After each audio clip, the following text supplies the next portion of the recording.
أعمالنا من يهده الله فلا مضل له ومن يضلل فلا هادي له وأشهد أن لا إله إلا الله وحده لا شريك له وأشهد أن محمدا عبده ورسوله يا أيها الذين آمنوا اتقوا الله حق تقاته ولا تموتن إلا وأنتم مسلمون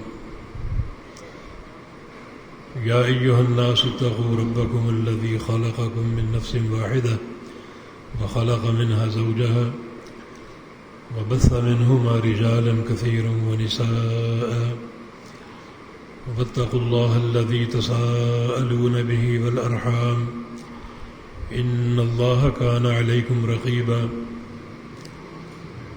يا أيها الذين آمنوا اتقوا الله وقولوا قولا سديدا يصلح لكم أعمالكم ويغفر لكم ذنوبكم ومن يطع الله ورسوله فقد فاز فوزا عظيما أما بعد فإن أصدق الكلام كلام الله وأحسن الهدي هدي محمد صلى الله تعالى عليه وسلم وشر الأمور محدثاتها وكل محدثة بدعة وكل بدعة ضلالة وكل ضلالة في النار من يطع الله ورسوله فقد رشد واهتدى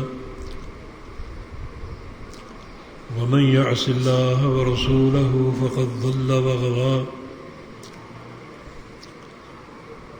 اللهم صل على محمد وعلى آل محمد كما صليت على إبراهيم وعلى آل إبراهيم إنك حميد مجيد اللهم بارك على محمد وعلى آل محمد كما باركت على إبراهيم وعلى آل إبراهيم إنك حميد مجيد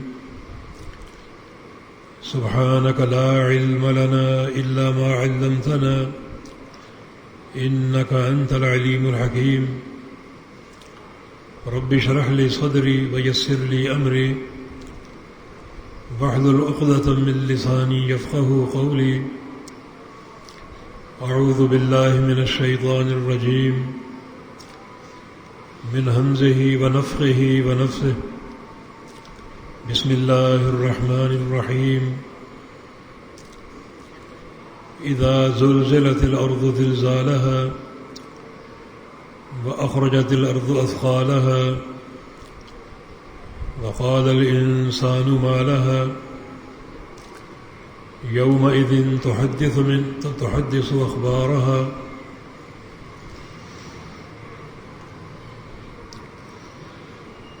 يومئذ يصدر الناس أشتاتا ليروا أعمالهم فمن يعمل مثقال ذرة خيرا يره ومن يعمل مثقال ذرة شرا يره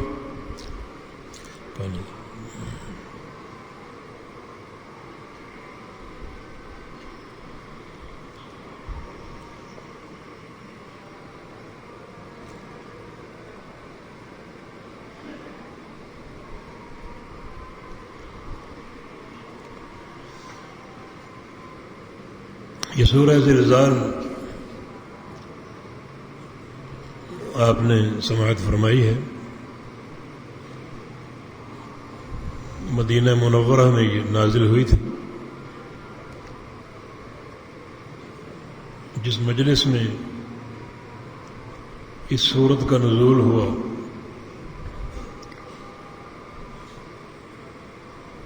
اس مجلس میں امت کے صدیق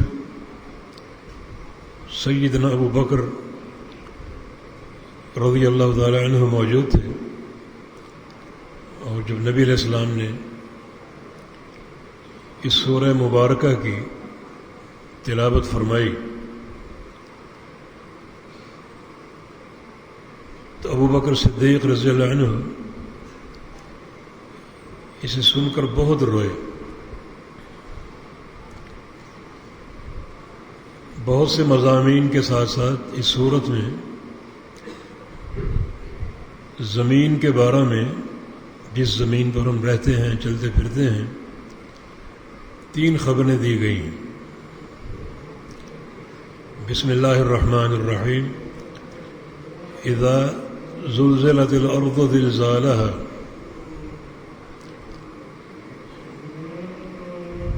جب زمین کو ہلایا جائے گا، حرکت دی جائے گی، اور بڑی شدید حرکت. زلزلہ اس میں شدت اور تکرار کا معنی ہے، یعنی زمین کو سختی سے ہلایا جائے گا، حرکت دی جائے گی، اور بار بار. یہ قیامت کا وقوع ہے.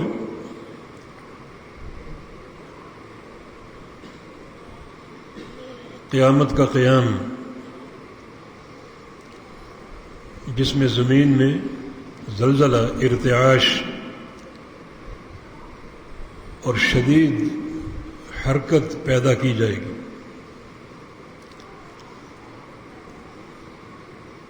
عام زلزلے آتے ہیں، دنیا پریشان ہو جاتی ہے 2-1 جھٹکوں پر،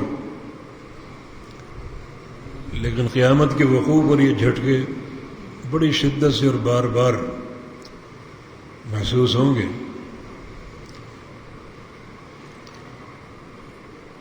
بسم اللہ الرحمن الرحیم. یا ایھا الناس اتقوا ربکم ان زلزلۃ الساعۃ شیء عظیم. اے لوگو، اپنے رب سے ڈر جاؤ، بے شک قیامت کا زلزلہ بہت بڑی شے ہے، بڑی خطرناک، جس کی شدت ان 3 باتوں سے اجاگر ہوگی. یوم ترونها تذهل كل مرضعة عما ارضعت. ان جھٹکوں کو دیکھ کر ہر وہ عورت جس کی گود میں دودھ پیتا بچہ ہوگا، وہ اپنے بچے سے غافل ہو جائے گی. اس کی طرف کوئی توجہ نہ ہوگی. اس کی جہاں مرضی وہ گرے پڑے، کوئی توجہ نہ ہوگی. حالانکہ گود میں دودھ پیتا بچہ، بڑی اس کی کشش ہوتی ہے، اور بڑی شدت کے ساتھ اس کو اپنی ماں کی ضرورت ہوتی ہے، اور ماں بھی یہ بات جانتی ہے. لیکن قیامت کے جھٹکوں کو دیکھ کر وہ اپنے بچے کو فراموش کر دے گی.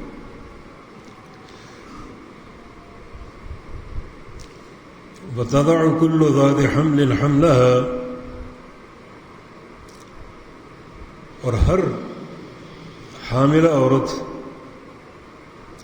اپنا حمل گرا دے گی.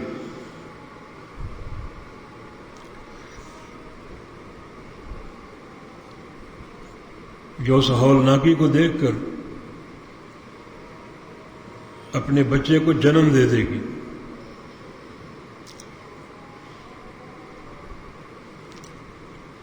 اور جو بچہ جنم لے گا، اس کی حالت کیا ہوگی؟ کیف تتقون ان کفرتم یوما یجعل الولدان شیبا. اس دن کی شدت سے کیسے بچ سکو گے جس دن کی ہولناکی کو دیکھ کر دودھ پیتا بچہ بھی شدت غم سے بوڑھا ہو جائے گا۔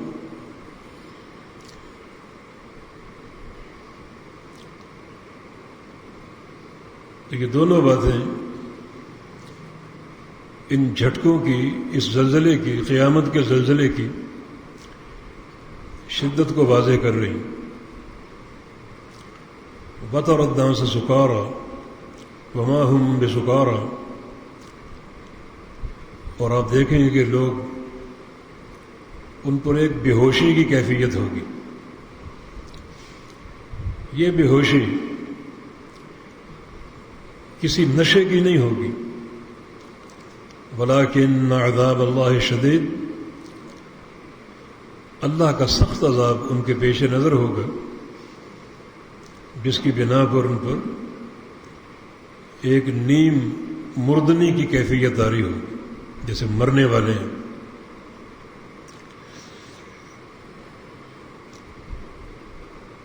تو اس زلزلے کی خبر ہے سورہ زلزال میں،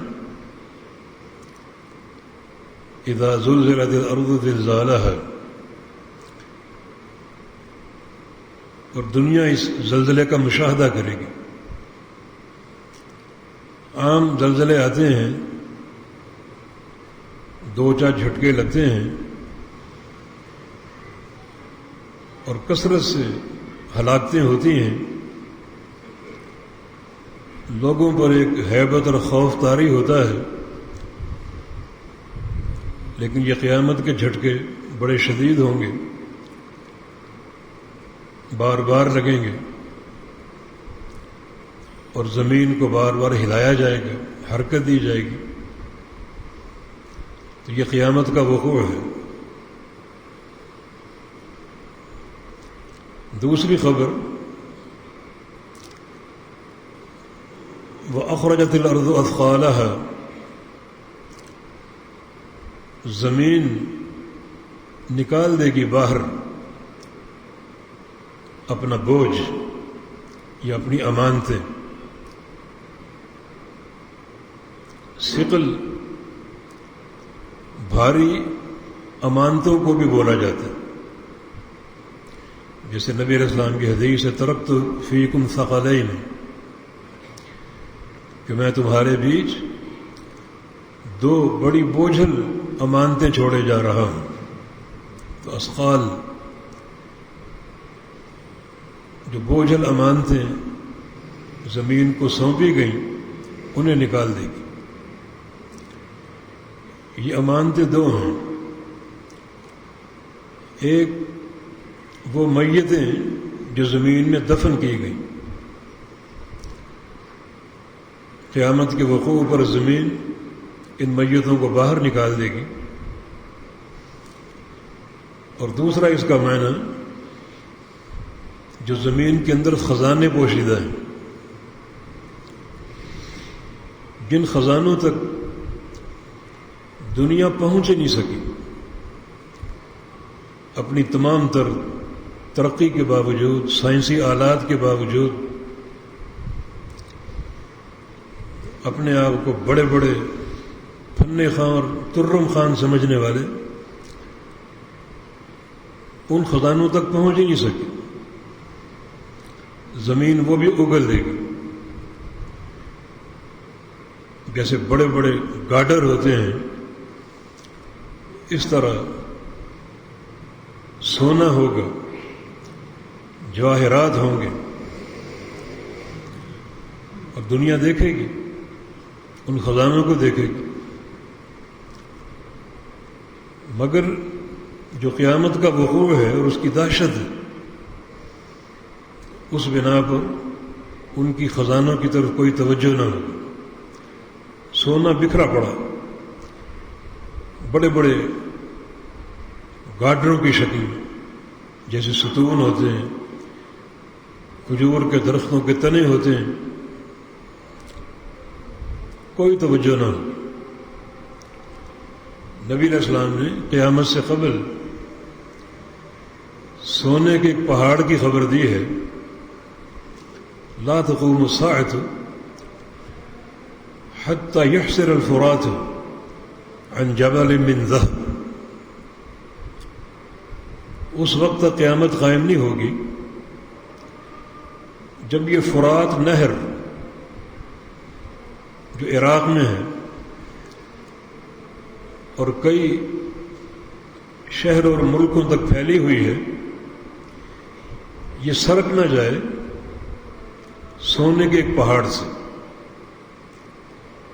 اس کے پانی کا رخ اچانک تبدیل ہوگا اور جہاں بڑی پانی کی گہرائی ہوگی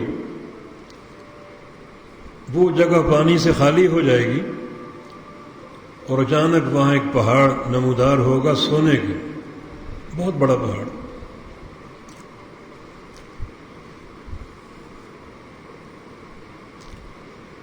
اور نبی علیہ السلام نے ہدایت دی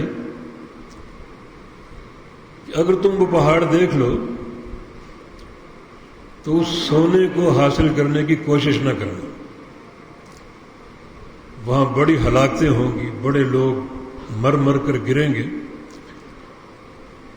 اس سونے کے پہاڑ کی خاطر، اس سونے کو حاصل کرنے کے لیے.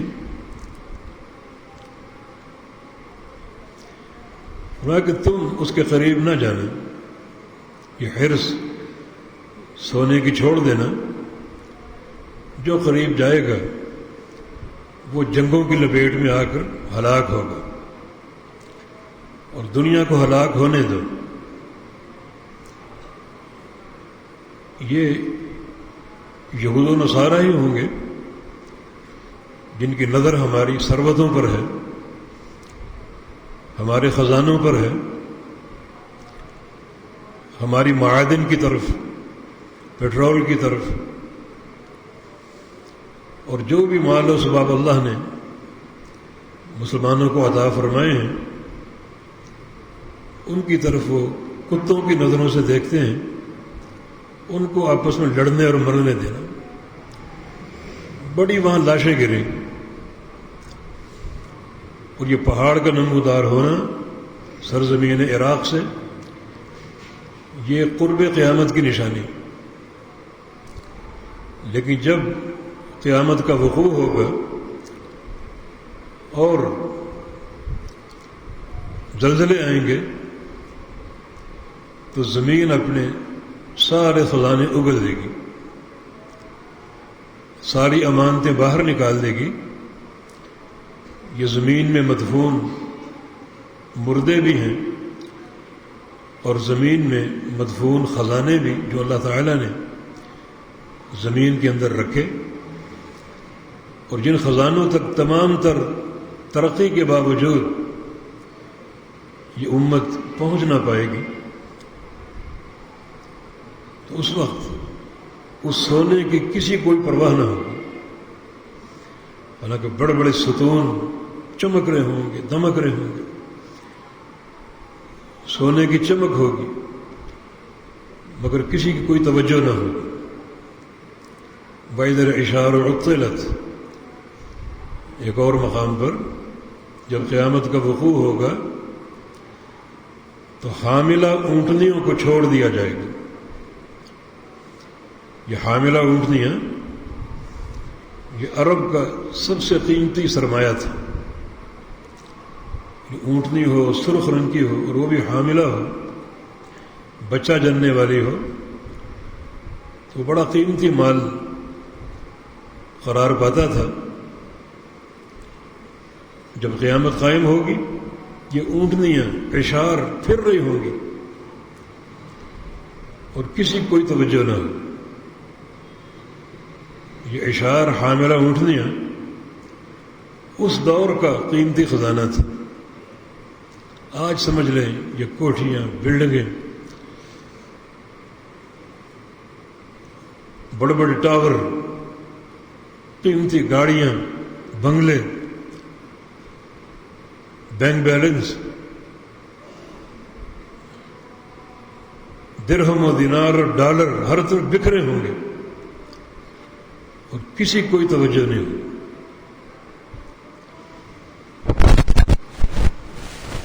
قیامت کا وقوع اور قیامت کا چہرہ یہ لوگ دیکھ چکے ہیں.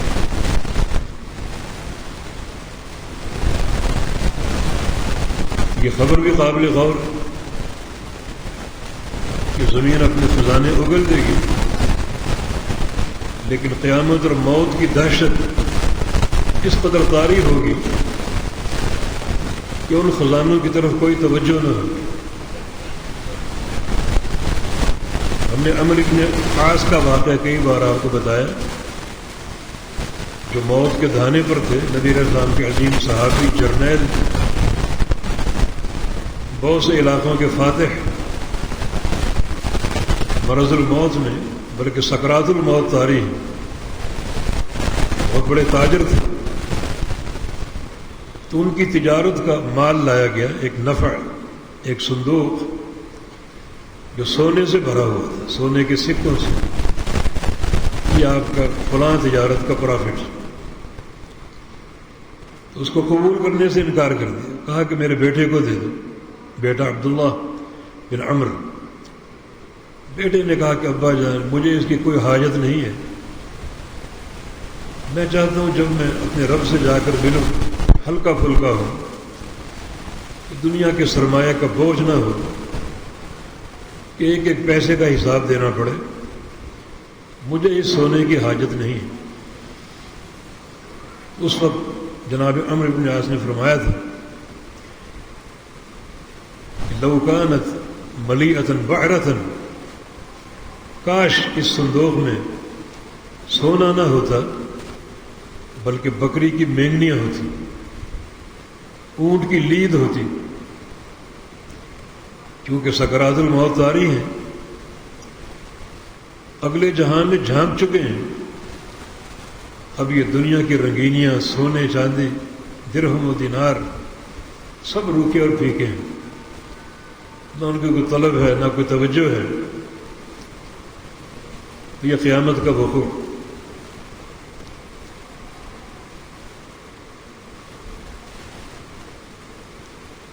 وقال الانسان ما لها، انسان شدت خوف سے کہے گا یہ زمین کو کیا ہو گیا،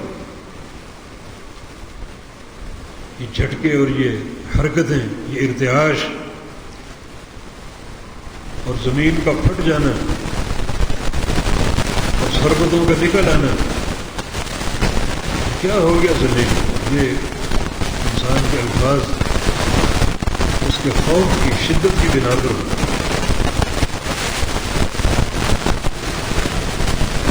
تیسری خبر، یومئذ تحدث اخبارها، اس دن یہ زمین اپنی خبریں بھی ظاہر کر دے گی اور کھول دے گی۔ جو زمین کے اندر پوشیدہ راز ہیں وہ زمین سارے بیان کر دے گی۔ یہ راز کیا ہے؟ ہر انسان کی، حضرت انسان نے جو کچھ کیا ہے زمین کی پشت پر کھڑے ہو کر کیا، نیکی ہو یا برائی ہو، زمین ہر بندے کے ہر راز سے آگاہ ہے، بندے کی ہر حرکت کا مشاہدہ کرتی ہے، پوری طرح ہر انسان کی رازدان ہے۔ تو قیامت کے وقوع پر زمین تمام راز اگل دے گی، بیان کر دے گی، اور کوئی راز چھوڑے گی نہیں، کیونکہ آگے کیا ہے؟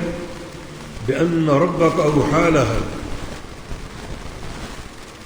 زمین تمام خبریں دے گی، کیونکہ تیرے رب کا زمین کو آرڈر ہوگا کہ ہر خبر کھول دو، ہر خبر بیان کر دو، کوئی بات چھپانی نہیں ہے، کوئی راز سینے میں نہیں رکھنا، ہر راز کو اگل دو، ہر خبر دے دو۔ تو پھر زمین کیسے کسی خبر کو چھپا سکے گی؟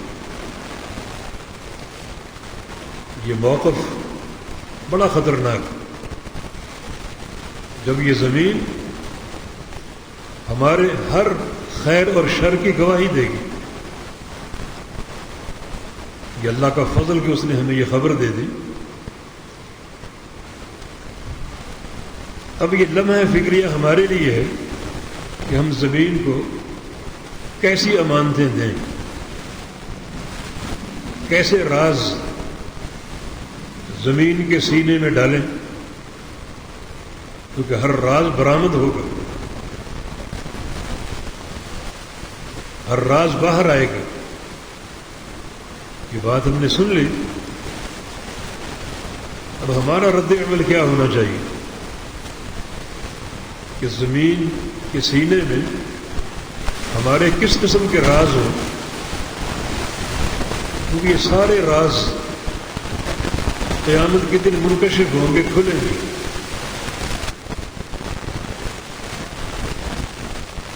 اور پوری دنیا کے سامنے کھلیں گے، انسان ہوں، جن ہوں، فرشتے ہوں، علی مشہد الخلائق، ساری مخلوقات کے سامنے یہ راز زمین سے برآمد ہو۔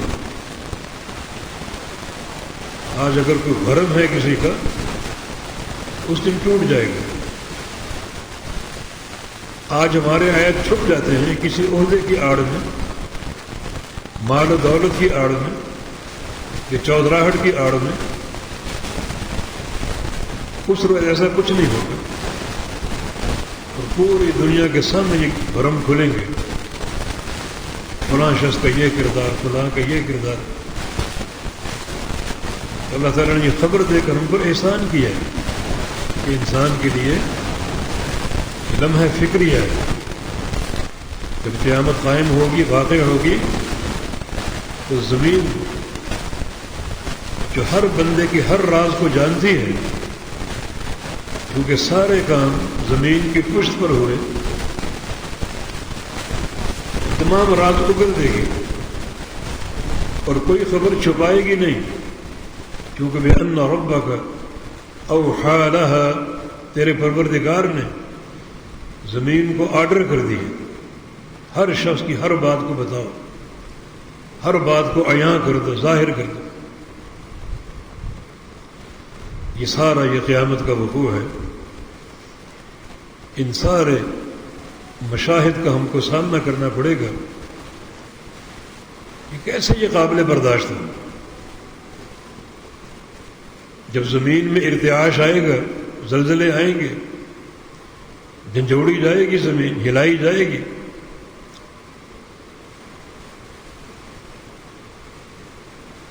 تو سارے پہاڑ جو ہیں جڑ سے اکھیڑ دیے جائیں گے۔ اوپر کو یہ پہاڑ لہرا رہے ہیں، اس منظر کی تاب کون لا سکے گا؟ اور پھر اللہ رب العزت ان پہاڑوں کو توڑے گا، ذروں میں تبدیل کر دے گا، اور زمین پر گرا کر سطح زمین کو برابر کر دے گا۔ یسألونک عن الجبال قل ینسفها ربی نسفا ویذرها قاعا صفصفا لا تری فیہا عوجا ولا امتا۔ یہ پوچھتے ہیں کہ پہاڑوں کا کیا ہوگا؟ اللہ تعالیٰ نے پہاڑوں کو قیامت کے وقوع پر اڑائے گا، جڑ سے اکھیڑ کر۔ پہاڑ جتنے باہر اتنے اندر بھی ہیں، ایسا حجم فضاؤں میں لہرا رہا ہوگا، دنیا دیکھے گی، اور اللہ رب العزت ان پہاڑوں کو توڑے گا۔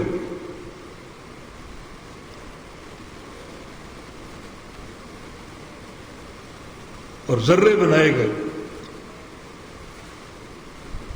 خاک میں تبدیل کر دے گا، اور زمین پر گرا کر سطح زمین کو برابر کر دے گا۔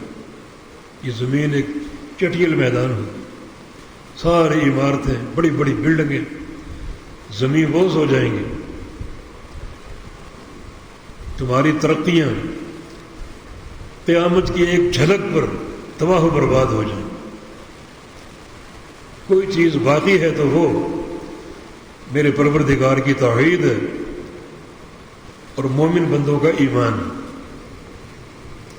باقی یہ سارے ٹریڈ سینٹر، بڑی بڑی بلڈنگیں، کوٹھیاں زمین بوس ہو جائیں گی، ساری ترقیاں خاک میں مل جائیں گی، سطح زمین برابر ہو جائے گی، نہ کوئی گڑھا ہوگا، نہ کوئی ٹیلا ہوگا، بالکل ہموار زمین، کسی بھی نشیب و فراز کے بغیر. یہ سارے منظر ہم نے دیکھنے، ان کا مشاہدہ کرنا. یہ خوفناک طریقے سے قیامت کا وقوع ہے.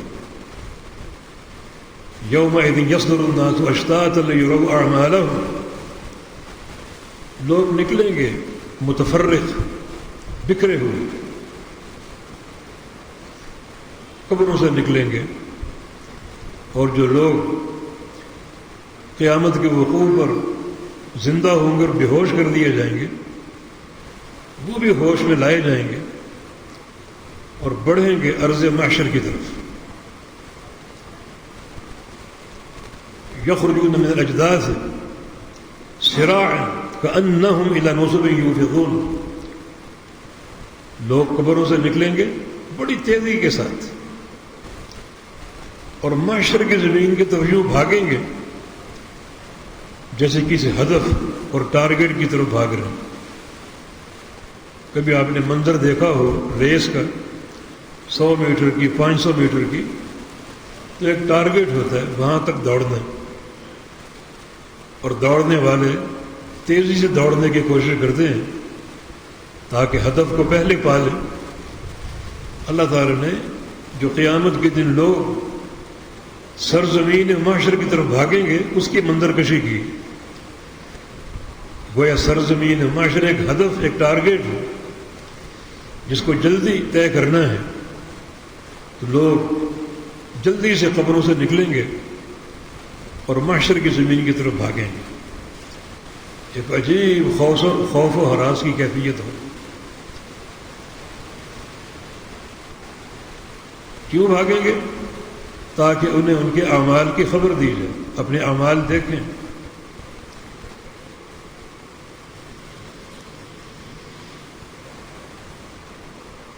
جو عمل دنیا میں کر رکھے ہیں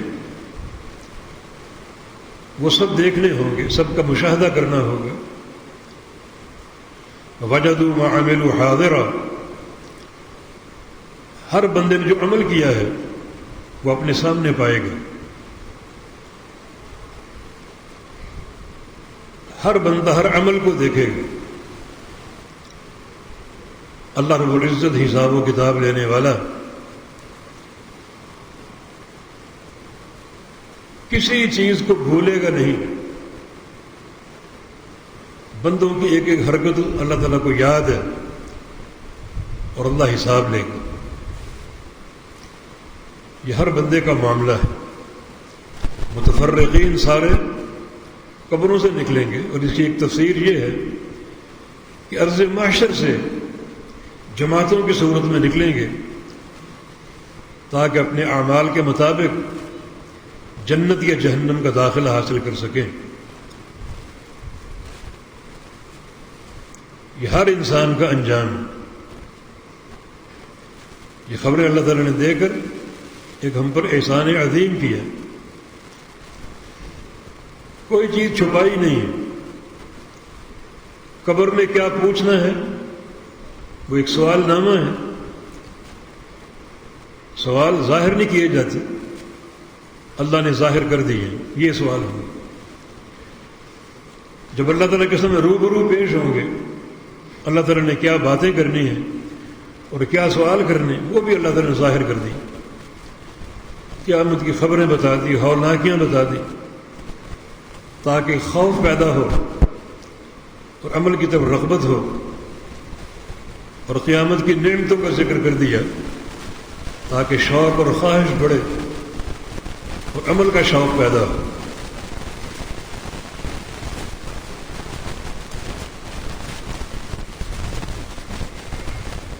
اور آخر میں اللہ رب العزت نے دونوں قسم کی جماعتوں کے بارے میں خبر دی. فَمَنْ يَعْمَلْ مِثْقَالَ ذَرَّةٍ خَيْرًا يَرَهُ وَمَنْ يَعْمَلْ مِثْقَالَ ذَرَّةٍ شَرًّا يَرَهُ. جس شخص نے ایک ذرے کے برابر، ذرے کے دو معنی ہیں. ایک چھوٹی چیونٹی، جو سب سے چھوٹی چیونٹی ہوتی ہے، اسے لغت عرب میں ذرہ کہا جاتا ہے. یا ذرہ کا معنی ایک ایسی شے جو اتنی چھوٹی ہوتی ہے کہ اس سے چھوٹی کوئی چیز نہ ہو، وہ ذرہ کہلاتا ہے۔ اس ذرے کے برابر کسی نے کوئی خیر کا عمل کیا ہے تو اسے دیکھے گا اپنے سامنے، اور اسی ذرے کی مقدار میں اگر کسی نے شر کا عمل کی، برائی کی ہے، تو اسے وہ دیکھے گا اپنے سامنے۔ کوئی چیز پوشیدہ نہ ہوگی، مخفی نہ ہوگی۔ ذرے کے برابر نیکی بھی دیکھے گا اور ذرے کے برابر برائی بھی دیکھے گا، اور کوئی چیز چھپے گی نہیں۔ اس کی تفسیر ایک حدیث سے اور زیادہ واضح ہوگی۔ ایک بار نبی علیہ السلام نے ایک مجلس میں گھوڑے کا ذکر کیا۔ گھوڑا ایک بڑی باعث برکت چیز،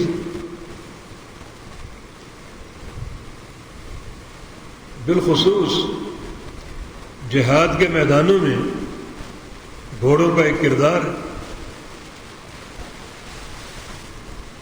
اس ترقی یافتہ دور میں بھی بعض مرحلے ایسے آتے ہیں کہ ہماری سائنسی ایجادات فیل ہو جاتی ہیں اور وہاں گھوڑے کام آتے ہیں۔ نبی علیہ السلام کا فرمان برحق ہے، الخیل معقود فی نواسیہ الخیر الی یوم القیامہ۔ گھوڑوں کے پیشانیوں میں قیامت تک کے لیے خیر لکھ دی گئی۔ یہ خیر کا معاملہ گھوڑوں کا قیامت تک جاری رہے گا۔ تو آپ نے گھوڑوں کی 3 قسمیں بیان کی۔ ایک گھوڑا وہ ہے جس کو ایک بندہ خریدتا ہے، پالتا ہے، کھلاتا پلاتا ہے بڑے شوق سے، تاکہ جب وقت آئے تو اس کی پشت پر سوار ہو کر اللہ کی راہ میں جہاد کروں۔ تھوڑا کہ یہ گھوڑا خیر ہی خیر ہے، ایسی خیر ہے، اس کی پشت پر بیٹھنا بھی خیر ہے، جہاد کرنا بھی خیر ہے، اور جب جہاد رکا ہو تو گھوڑے کو کھلانا بھی خیر ہے، پلانا بھی خیر ہے۔ جتنا چارہ کھلائے گا وہ چارہ قیامت کے دن اللہ کے میزان میں تولا جائے گا نیکیوں کے پلڑے۔ جتنا پانی پلائے گا وہ پانی بھی تولا جائے گا، اور گھوڑے چارہ کھا کر جو لید کریں گے اور پانی پی کے جو پیشاب کریں گے وہ دونوں بھی اللہ کے میزان میں تولے جائیں گے۔ ایسا خیر ہی خیر۔ اور ایک گھوڑا باعث ستر ہے، پردہ پوشی کا باعث، کہ ایک انسان خریدتا ہے، اس پر اپنا کاروبار کرتا ہے، بچوں کا پیٹ پال سکے۔ اور ایک گھوڑا بوجھ ہی بوجھ ہے، جیسے آج کل جوئے کے گھوڑے ہیں، ریس کے گھوڑے، جن پر بڑے بڑے کالے منہ والے لوگ سٹے اور جوئے لگاتے ہیں، یہ شر ہی شر ہے۔ تو جب پہلے گھوڑے کا ذکر کیا جو اجر کا باعث ہے، خیر ہی خیر ہے، تو ایک صحابی اٹھا اور کہا کہ یا رسول اللہ صلی اللہ علیہ وسلم، میرے پاس گھوڑا نہیں ہے، گدھا ہے، تو کیا گدھے کا بھی یہی حکم ہے؟ رسول اللہ صلی اللہ علیہ وسلم نے ارشاد فرمایا کہ گدھے کے بارے میں میری طرف، اللہ کی طرف سے کوئی پیغام نہیں پہنچا، کوئی ہدایت نہیں پہنچی، میں نہیں جانتا۔ گھوڑے کے بارے میں جو باتیں کی ہیں یہ اللہ کی وحی سے معلوم ہوئی، لیکن گدھوں کے بارے میں کوئی وحی مجھ پر نہیں اتری۔ الا هذه الآیۃ الشاذۃ الفاذہ، ہاں یہ 2 آیتیں جو ہیں یہ اس بارے میں ان کا اطلاق ہو سکتا ہے، استعمال ہو سکتا ہے، یہی 2 آیتیں۔ فمن يعمل مثقال ذرة خيرا يره ومن يعمل مثقال ذرة شرا يره، کہ جو ذرے کے برابر خیر کرے گا وہ اس کو قیامت کے دن دیکھے گا، اور جو ذرے کے برابر شر کرے گا وہ بھی قیامت کے دن دیکھے گا۔ فرمایا کہ ان 2 آیتوں کا اطلاق گدھوں پر ہو سکتا ہے۔ گدھے کو آپ خریدتے ہیں، پالتے ہیں، اس کے ساتھ اگر خیر کا معاملہ کرو گے ایک ذرے کے برابر، تو اللہ تعالیٰ وہ سامنے لائے گا، اس کا اجر دے گا۔ اور گدھے کے بارے میں ایک ذرے کے برابر شر کا معاملہ کرو گے تو اللہ تعالیٰ گناہ کی صورت میں بلائے گا، اس کا گناہ دے گا، اس کا عذاب دے گا۔ کہ ان دو آیتوں کا اطلاق گدھوں پر ہو سکتا کہ ذرے کے برابر نیکی بھی دیکھو گے اور ذرے کے برابر گناہ بھی دیکھو گے۔ اس نیکی کا تعلق گدھوں سے کیوں نہ ہو، گناہ کا تعلق گدھوں سے کیوں نہ ہو، حساب ہوگا قیامت کے دن۔ یہ خوفناک معاملہ۔ ہم گدھے کو حقیر سمجھتے ہیں، گدھوں کے بارے میں قصے مشہور ہیں، لطیفے مشہور ہیں، گدھوں پر ظلم بھی ڈھاتے ہیں۔ قرآن میں گدھوں کی آواز کو بدترین آواز کہا گیا، تو سلوک بھی ایسا ہی کرتے ہیں، مگر آپ نے فرمایا کہ گدھوں کے ساتھ ایک ذرہ کے برابر برائی کرو گے تو اس کو گناہ کی صورت میں دیکھو گے، اور ایک ذرے کے برابر اچھائی کرو گے تو اس کو نیکی کی صورت میں دیکھو گے۔ تو اس سے ہٹ کر جو بندوں کے علائق ہیں اس میں کوئی ظلم برداشت کے قابل ہو سکتا ہے؟ ان گدھے کے ساتھ یہ تعلق جس کا حساب و کتاب ہوگا، جو انسانی رشتے ہیں، باپ کا تعلق بیٹوں سے، بیٹوں کا تعلق باپ سے، شوہر کا بیوی سے، بیوی کا شوہر سے، بھائیوں کا تعلق، بہنوں کا تعلق، پڑوسیوں کا تعلق، دوست و احباب کا تعلق، ان سارے علائق میں ذرے کے برابر خیر ہوگی تو اس کو نیکی کی صورت میں دیکھو گے، اور ذرے کے برابر شر ہوگا تو گناہ کی صورت میں دیکھو گے۔ اگر گدھے کے ساتھ سلوک قیامت کے دن سامنے آئے گا تو باقی رشتے تو بہت اعلیٰ عرفہ ہیں، ان کا حساب و کتاب کیوں نہ ہو؟ تو ان سارے تعلقات میں ایک اعتدال پیدا کرو، اللہ تعالیٰ کے خوف کی بنا پر۔ یہ جو نبی علیہ السلام کی حدیث ہے، ان خیر و شر کی معرفت میں، ان دو آیتوں کی روشنی میں یہ حدیث بڑی قابل غور کہ کس طرح خیر و شر کے معاملے کو سامنے لایا جائے گا، اور خیر و شر کی حقیقت کیا ہے۔ گدھے کا سلوک بھی خیر و شر کے میزان میں تولا جائے گا، تو باقی پھر کیا باتیں رہ گئی، باقی معاملات کیا رہ گئے؟ تو بہت زیادہ یہ حدیث غور و فکر کی دعوت دیتی۔ اس حدیث کا اس سورہ مبارکہ کا آخری حصہ، فَمَن يَعْمَلْ مِثْقَالَ ذَرَّةٍ خَيْرًا يَرَهُ وَمَن يَعْمَلْ مِثْقَالَ ذَرَّةٍ شَرًّا يَرَهُ۔ ایک ذرہ کے برابر خیر کرو گے اس کو دیکھو گے، شر کرو گے اس کو دیکھو گے، نیکی اور گناہ کی صورت میں، جزا اور سزا کی صورت میں۔ تو بڑا یہ بھیانک معاملہ، بڑا قابل توجہ ہے اور غور و فکر کی دعوت دیتے ہیں۔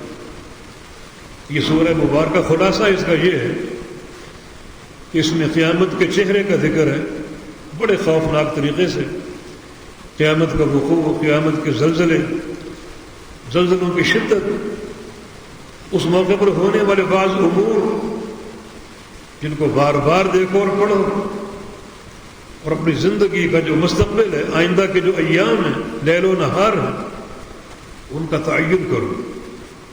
ہمیں کیسا ہونا چاہیے، کیسا بننا چاہیے، کس طرح ہم قیامت کے لیے تیار رہیں۔ یہ دن آنے والا ہے، ایک بندے کی موت ہی اس کے لیے قیامت ہے، حساب و کتاب شروع ہو جائے گا، اور جزا اور سزا کا معاملہ اس کا آغاز ہو جائے گا۔ یہ ساری چیزیں بڑی غور و فکر کی دعوت دیتی ہیں۔ اللہ پاک ہمیں غور و فکر کی توفیق دے، اللہ ہمیں اصلاح احوال کی توفیق دے۔ یا اللہ ہمارے اندر قیامت کی استعداد پیدا فرما دے، یا اللہ ہم سے راضی ہو جائے، اپنی رحمت کا مستحق قرار دے دے، ہمارے گناہوں کو معاف فرما دے، ہمارا اخروی معاملہ تیری رضا اور رحمت اور محبت کے ساتھ ہو۔ یا اللہ اپنی توحید، اپنے پیارے پیغمبر کی سنت ہمارے ظاہر و باطن میں پیوست کر دے، ہر سانس میں توحید ہو، ہر سانس میں تیرے پیغمبر کی سنت ہو، تیری اور تیرے حبیب کی محبت ہو.